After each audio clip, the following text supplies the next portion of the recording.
Sejam muito bem-vindos à nossa aula. Para começo de conversa, agora que já sabemos como funciona o EJA, abordaremos a seguir o cenário de avaliação na matéria de Geografia, Ciências e História. Porém, antes iremos apresentar a metodologia de cada uma das matérias, seu currículo, modo de avaliar e no final de cada aula faremos um breve modelo de uma aula interdisciplinar entre as matérias com indicação ao quarto ano do EJA Ensino Fundamental. Esse modelo de aula interdisciplinar entre as três matérias irão correr sobre o tema principal, que é as regiões do Brasil. Então, em cada matéria, subdividiremos os temas e cada um irá abordar de maneira diferente sobre o mesmo tema. Futuros professores, atentem-se às informações de cada matéria. Boa aula!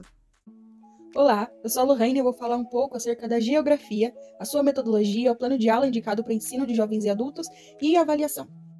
Partiremos do ponto sobre o que é a geografia.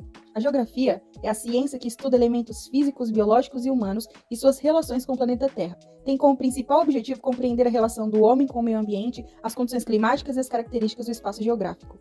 Em um primeiro momento, a geografia se ocupa apenas dos elementos naturais que constituem o espaço geográfico, sua identificação, caracterização, classificação e representação. Mas à medida que avança no estudo do espaço geográfico como objeto ou agente de modificações pelo homem e do homem, se depara com o estudo das relações sociais.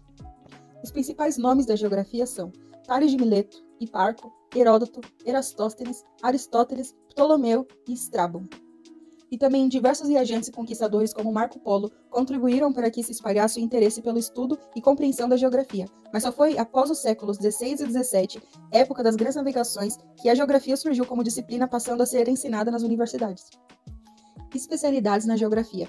Atualmente, a geografia é um campo bastante vasto que, pela sua complexidade nas relações que estuda, se divide em diversas especialidades como geografia política, a geografia econômica, geografia cultural, geografia urbana, geografia física, climatologia, biogeografia, geomorfologia e muito mais.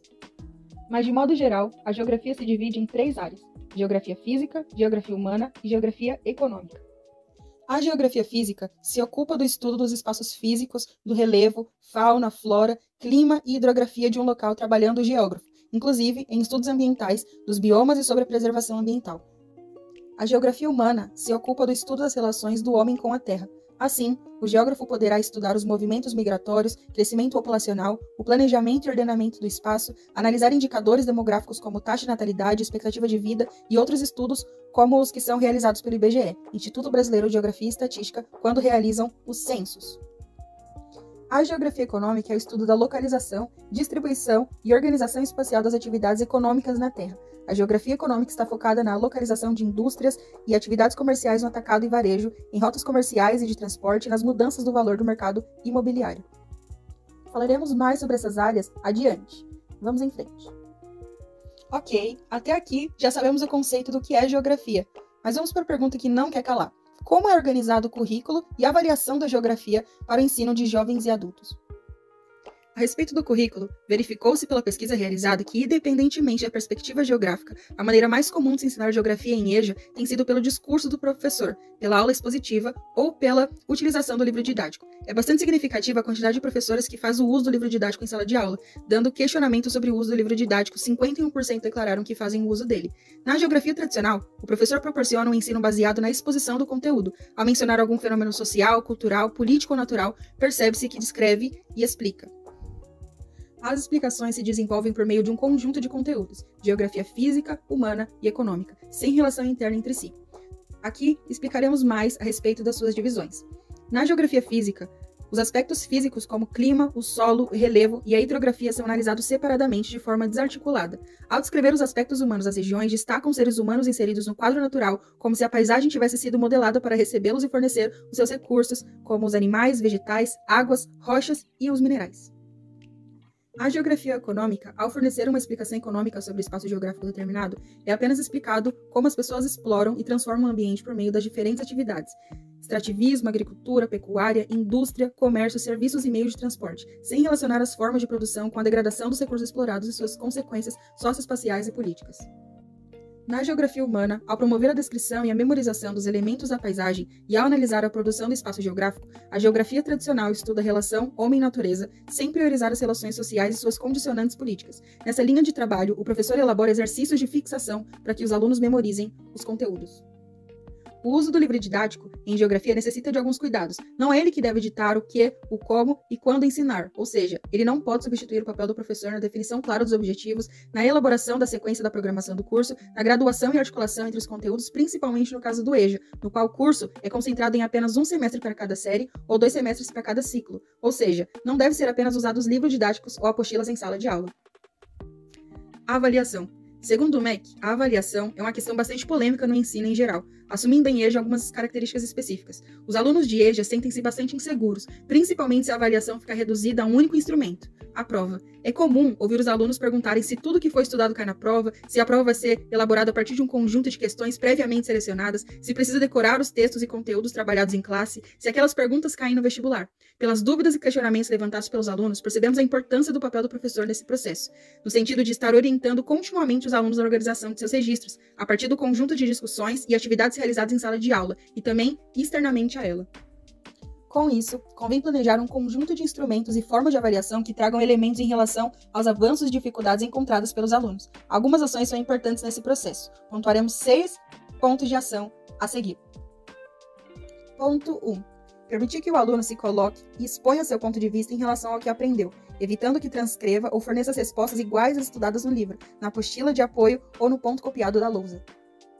Ponto 2. Procurar contextualizar conceitos e conteúdos trabalhados de modo que o aluno aplique esse conhecimento em situações diversas, ou seja, estabelecendo critérios de comparação entre diferentes paisagens, na análise e interpretação de uma reportagem ou notícia, na leitura de um gráfico ou de um mapa, evitando a cobrança de descrições desvinculadas da realidade ou que remetam a juízo de valores depreciativos ou discriminatórios.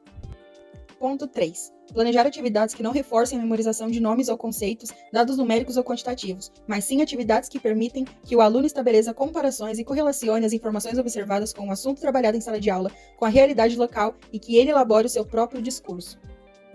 Ponto 4. Valorizar e estabelecer uma distinção entre os conceitos que permitam uma visão mais abrangente dos processos sociais e sua espacialidade, em relação aos conceitos ou conhecimentos menos significativos ou acessórios, como descrever o tipo dos climas brasileiros, dos rios que formam a bacia hidrográfica do Rio São Francisco ou do Amazonas, das características do relevo da região sul, etc. Ponto 5. Organizar momentos em que os alunos verifiquem e relaborem os objetivos que não foram plenamente atingidos. Em alguns casos, é preciso solicitar que alguns alunos expliquem por que chegaram a determinada resposta, de que maneira relacionaram as informações da avaliação com os conceitos trabalhados. E por fim, ponto 6. Verificar se o enunciado, a comando das atividades ou questões estavam claros e bem definidos para os alunos, se estavam contextualizados e se eram possíveis de ser realizados no prazo determinado. Questão do erro na avaliação.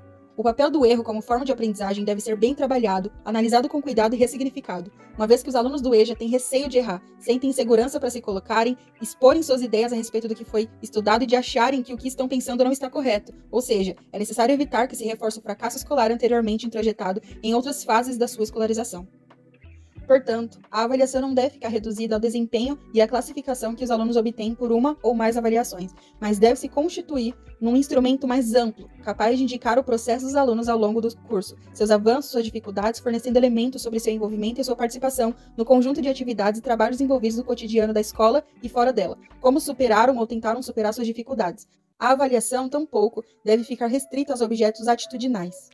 Os critérios de avaliação devem ficar claros, bem definidos e serem discutidos tanto pelo aluno quanto pelo professor, a fim de evitar que o aluno fique com a impressão de que o professor não soube avaliá-lo ou que não entendeu seu ponto de vista ou as respostas que ele elaborou.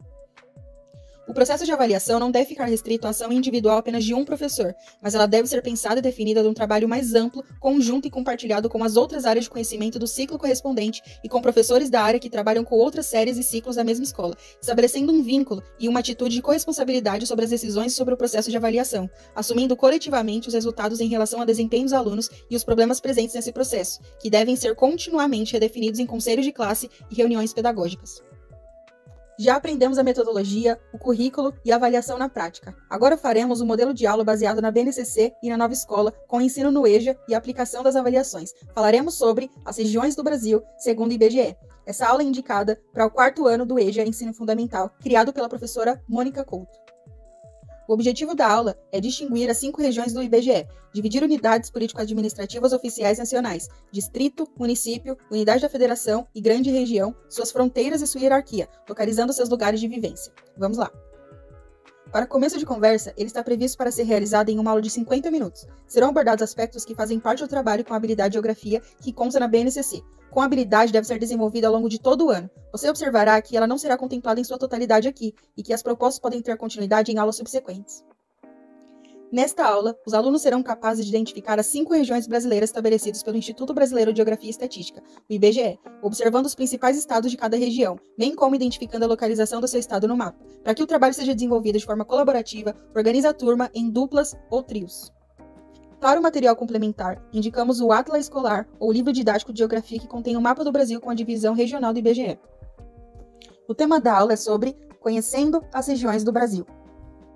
Apresente para a turma o tema da aula. Ele poderá ser projetado, escrito no quadro ou falado. Comente com os alunos que na aula eles conhecerão uma das formas de dividir em regiões, regionalizar o Brasil, elaborada pelo Instituto Brasileiro de Geografia e Estatística, o IBGE, na qual o país foi dividido em 5 regiões considerando os aspectos naturais, culturais, econômicos e políticos. Comente também que na divisão do Brasil em 5 regiões feita pelo IBGE é frequentemente considerada oficial por ser utilizada pelo governo brasileiro para administrar o país e elaborar as políticas públicas. Apresente também o Mapa do Brasil, divisão regional do IBGE. Explore com a turma alguns elementos presentes no mapa, como o título e a legenda. Destaque que o mapa observado representa uma forma de organizar as unidades federativas brasileiras em regiões. Conte com a turma por meio da legenda quantas são as cores, ou seja, como o Brasil está dividido, como nesse mapa. A parte verde é o norte, laranja é o nordeste, o rosa é o sudeste, roxo é o sul e o amarelo é o centro-oeste. Organize a turma em 5 grupos. Apresente o questionamento no slide. Você pode projetar, escrever no quadro ou apenas perguntar para a turma. Lembre-se de retomar com os alunos a unidade federativa deles no mapa das regiões brasileiras. Feito isso, incentive os alunos a responderem como o Instituto Brasileiro de Geografia e Estatística chegou naquela divisão. Inicie instigando a turma a pensar no nome de cada uma das regiões. Por que as regiões têm esse nome? Retome as direções cardeais, pois o nome das 5 regiões brasileiras foram atribuídos a partir da definição de um ponto central no território brasileiro localizado no estado de Goiás. Dessa forma, quando tomamos a região centro-oeste como referência, temos a definição do nome das demais regiões a partir da observação dos pontos cardeais e colaterais, como norte, nordeste, leste, sudeste, sul, sudoeste, oeste e noroeste. O termo unidade federativa será utilizado em vez de estado para que o Distrito Federal possa ser inserido. Em seguida, permita que os alunos discutam entre si o que foi considerado para que as regiões recebessem aqueles nomes. Dito isso, faremos algumas atividades para que os alunos possam praticar o que eles aprenderam, assim como a ação propositiva chamada Uma Viagem pelas Regiões Brasileiras. Vocês serão piloto e copiloto de um avião e precisam visitar as 5 regiões brasileiras e conhecerem algumas das suas unidades federativas. Utilizando um mapa do Brasil, de divisão política, siga os comandos e indique as regiões que vocês visitarão. Apertem os cintos. O professor deve distribuir a cada dupla ou trio um mapa impresso do Brasil político ou utilize o mapa presente no livro didático. Entregue também uma cópia da folha com os comandos para que cada dupla ou trio realizem a viagem de identificação das regiões brasileiras e registrem as descobertas. Ao final da atividade, confira as respostas com a turma. As atividades devem ser como essas a seguir. A cópia da atividade deve ser como essa apresentada no vídeo, onde deve conter as seguintes informações. Vocês acabaram de serem nomeados para cumprir uma grande missão. Vocês agora são piloto e copiloto de um avião e precisam visitar as 5 regiões brasileiras e conhecer alguns dos seus estados. Utilizando o mapa do Brasil de divisão política, siga os comandos e indique a região que vocês visitarão. Antes de começar a viagem, recorte e pinte seu avião que está no lado final da folha. E assim, devem ser apresentados alguns exemplos das atividades como do tópico 1. Saindo do Distrito Federal, localizado na região, sua aeronave fará pouso em Manaus, capital do estado do Amazonas. Vocês deverão trazer da cidade cupuaçu, fruto nativo da floresta amazônica. A partir da missão foi cumprida na região. Ela possui esse nome pois está do centro do Brasil. Esses espaços os alunos devem preencher de acordo com o mapa. Faremos agora uma sistematização, chamada Agora é a Sua Vez. Elabore outras dicas e desafie o seu colega a identificá-las e viajar pelas regiões brasileiras. Na sistematização, desafie os alunos a criarem uma dica para que o colega da dupla ou trio identifique qual a região que ele visitará. Incentive os alunos a descreverem a própria região ou alguma outra que tenha visitado ou conheça alguma curiosidade ou característica marcante. Proporcione um momento para a partilha de experiências.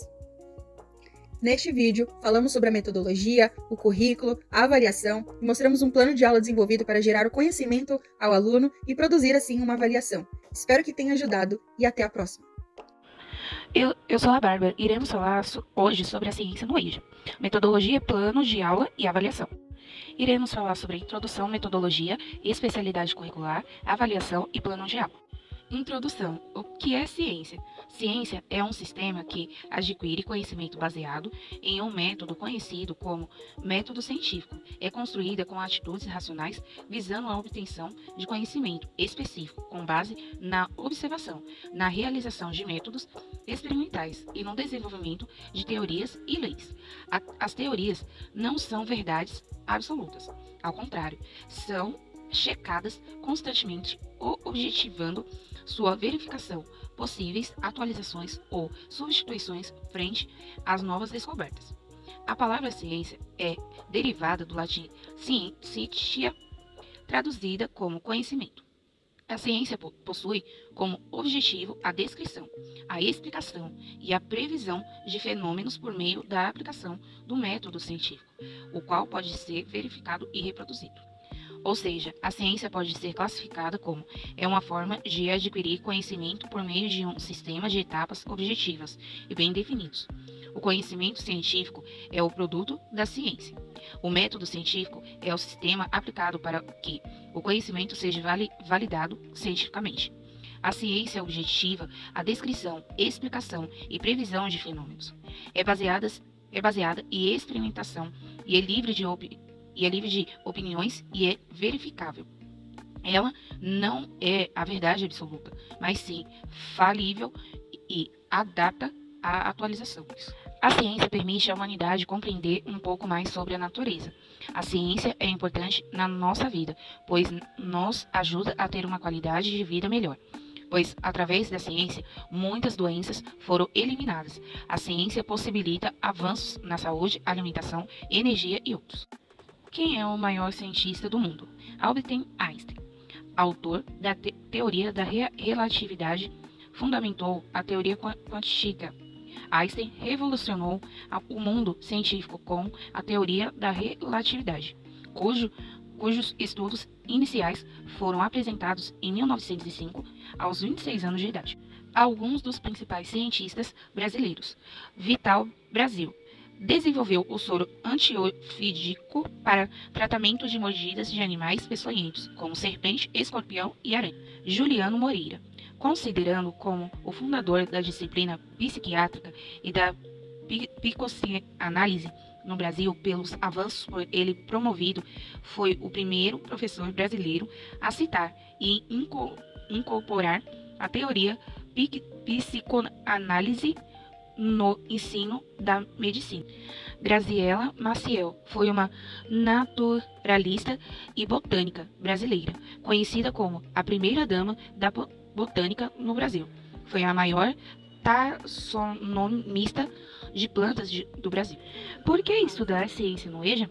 O ensino de ciências no EJA busca contribuir para o conhecimento científico necessário para facilitar e melhorar a qualidade de vida dos alunos, com a utilização e a experimentação de tecnologias como ferramentas pedagógicas, valorizando a capacidade de cada jovem e adulto reproduzir o que foi aprendido e indo além das observações do cotidiano. Especialidades curriculares de ciências no EJA. O ensino de ciências naturais para jovens e adultos fundamenta-se nos mesmos objetivos gerais do ensino voltando para crianças e adolescentes, uma vez que a formação para a cidadania constitui meta de todos os segmentos e modalidades da escolaridade. Cada um dos objetivos dos parâmetros curriculares nacionais ciências naturais dirigidos para 5ª a 8ª série, alunos entre 7 a 14 anos, será comentado a seguir, ressaltando aspectos fundamentais para a educação de jovens e adultos. Especialidade curricular de ciências no EJA.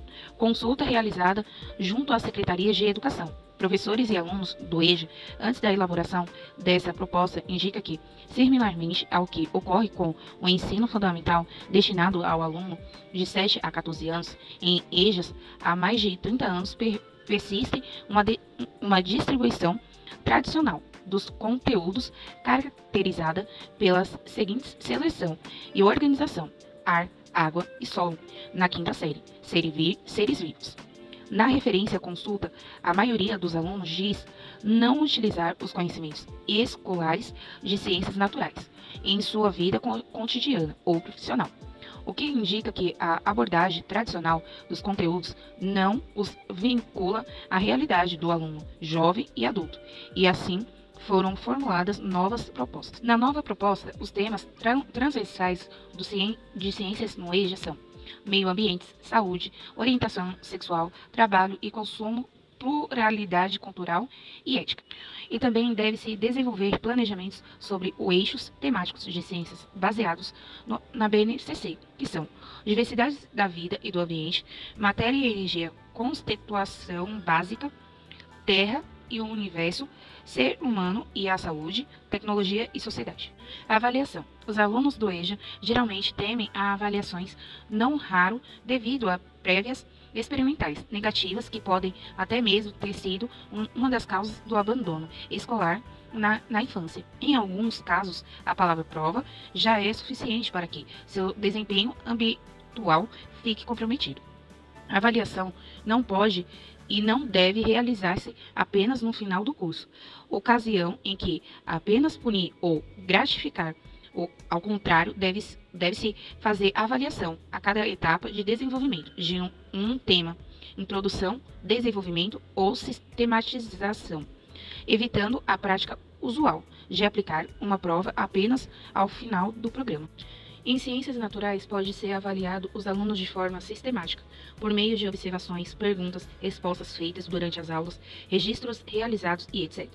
Ou de forma específica, provas, pesquisas, comunicações, relatórios e etc.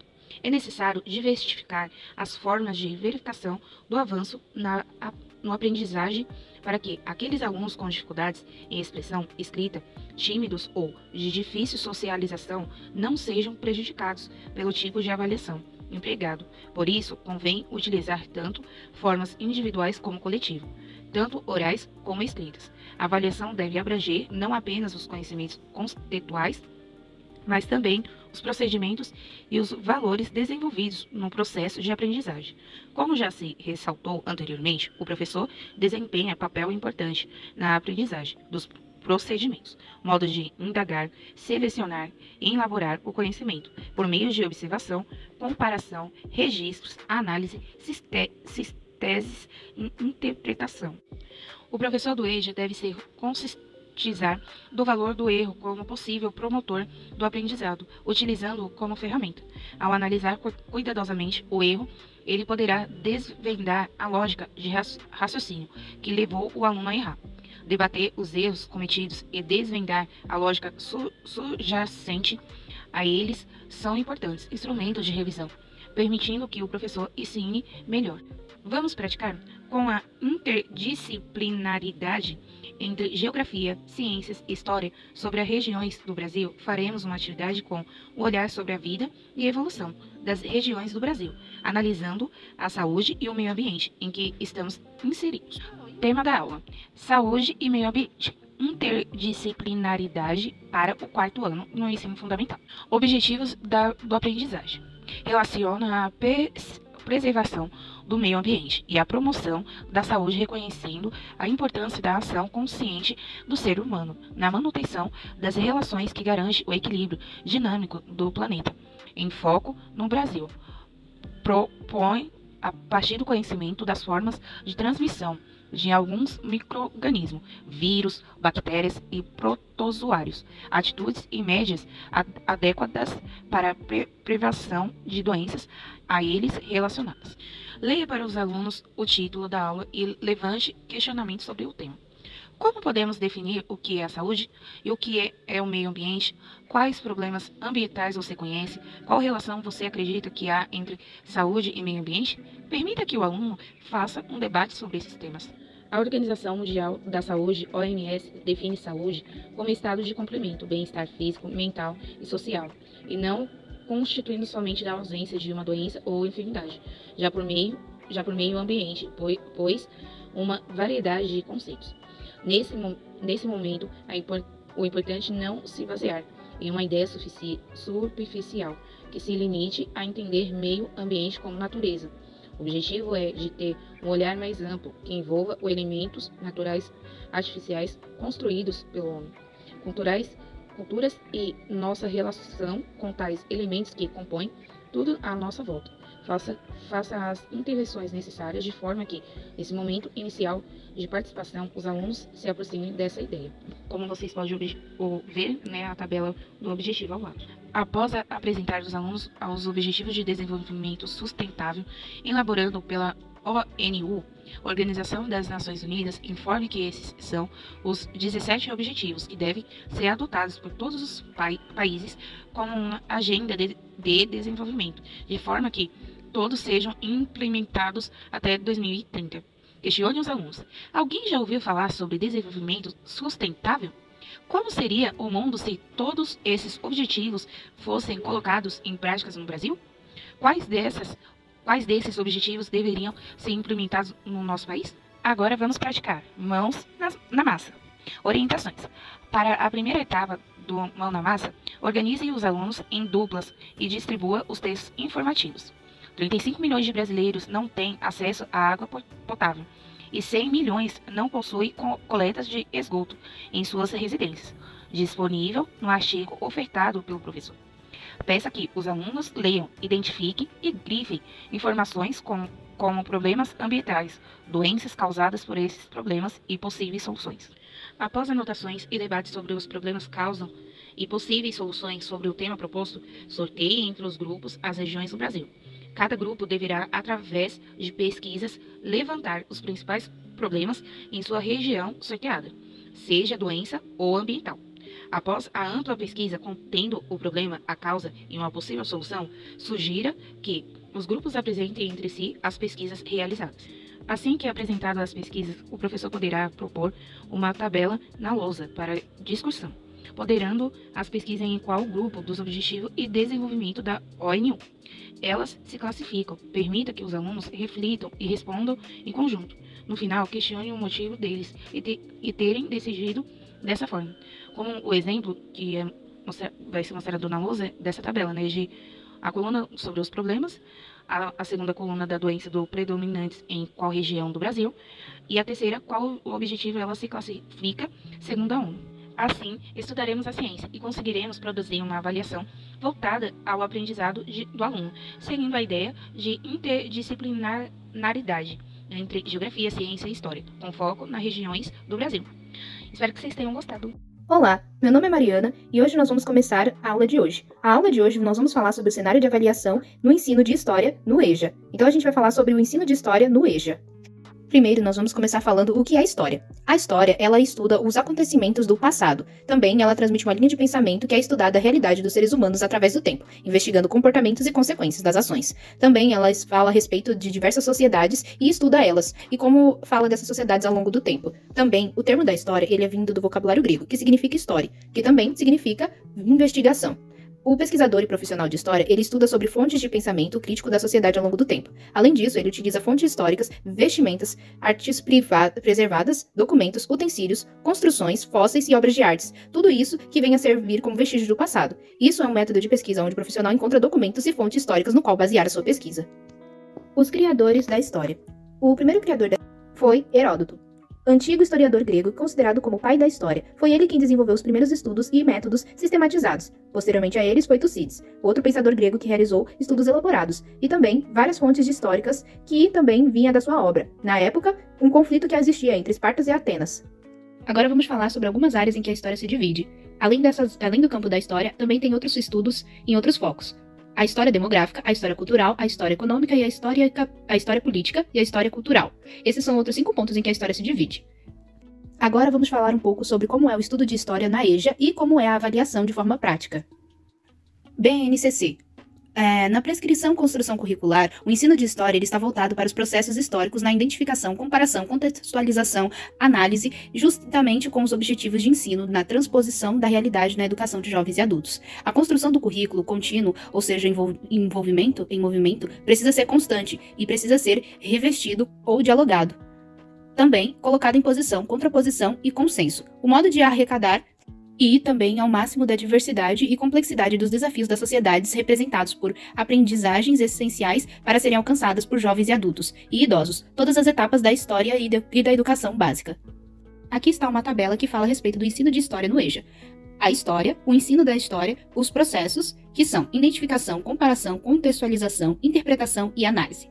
As unidades temáticas, não há um alinhamento temático das unidades temáticas entre os anos de cada apresentação, correlacionadas e individuais às unidades dos seus conhecimentos. Avaliação de história. A avaliação de história. Para quê e por quê? Pensar em história é refletir sobre o primeiro lugar sobre as funções do próprio ensino de história.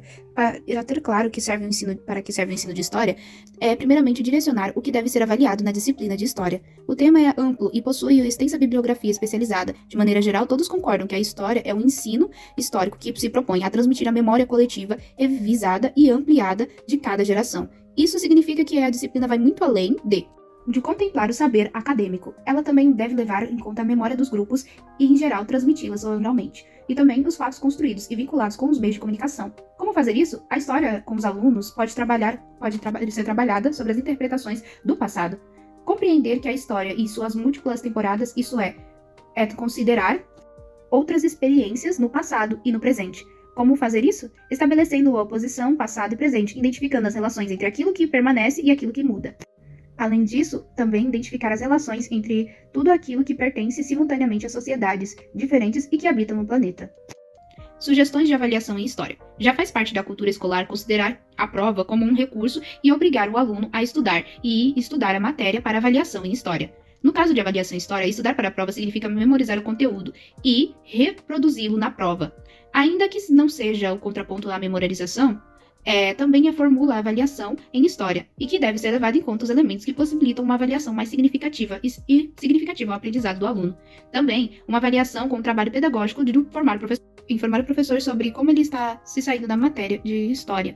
Mas também, abaixo, é apresentado 8 sugestões de avaliação que se propõem a reflexão do pensamento crítico. Número 1. Usar uma notícia atual. O professor que apresenta um artigo e uma reportagem está vinculada com um jornal da semana, muitas vezes um noticiário da televisão. Pode ser uniforme, por exemplo, em relação à atividade, que fala a respeito dos muçulmanos, a notícia sobre arqueologia, restauração de monumento e debates, entre outros. Destinadas ao público, não especializando essas matérias como um caráter formativo, mas que vai permitir que o professor leve sugestões de avaliação de história das duas direções, para que assim possa relacionar o passado e o presente e aprofundar essa notícia que foi citado. E também pode pedir para o aluno dar um exemplo e reescrever a notícia, esclarecendo o que estudava superficialmente, complementando com o aprofundamento do assunto que ele aprendeu na aula.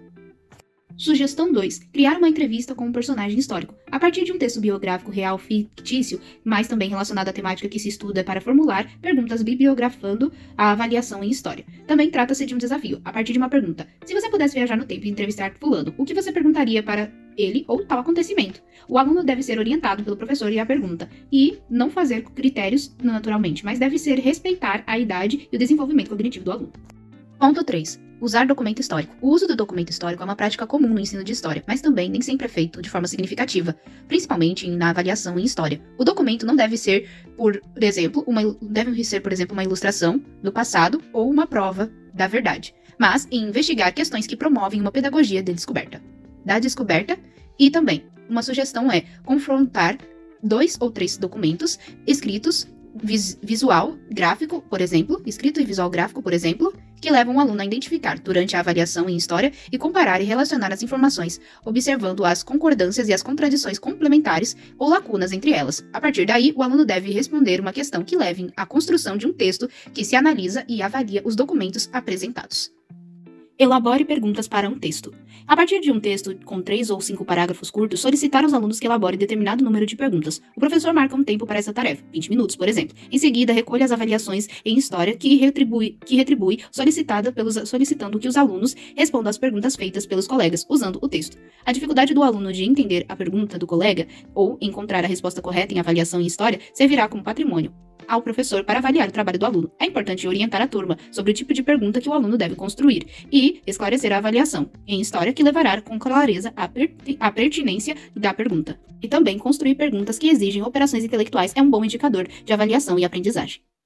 Tópico 5. Sistematizar um texto em esquema ou em tópicos. Extrair ideias e relacionar os elementos e sistematizar as habilidades ou para se avaliar nesse tipo de atividade, a partir de um texto, o aluno elabora um esquema de mapa mental ou conceitual, uma síntese em tópicos e etapas, por exemplo, da Revolução Francesa, antecedentes da independência do Brasil. Por exemplo, também pode-se aplicar um texto conceitual que exige domínio de conceitos históricos. O professor deve esclarecer não que se trata de um resumo, mas convém a trabalhar esse tipo de atividade em aulas anteriores, para que os alunos tenham referência do que se espera que façam. Ponto 6. Reescrever o teste da avaliação em História. Essa é uma avaliação em História, em que, a partir de um princípio, parece ser fácil, mas na verdade exige que os alunos muito conhecimento da matéria. A avaliação em História é composta por testes de múltipla escolha, em que o aluno deve inicialmente identificar a alternativa correta, em seguida deve corrigir e reescrever as demais alternativas. Nesse mesmo momento, precisa demonstrar a sua aprendizagem e associar os argumentos espontâneos que o conteúdo foi trabalhado. Nesse tipo de avaliação, a história é demorado, mas também sugere-se ser aplicado no máximo 5 testes com alternativas, que significa ao final de 20 frases para serem avaliadas e corrigidas e reelaboradas.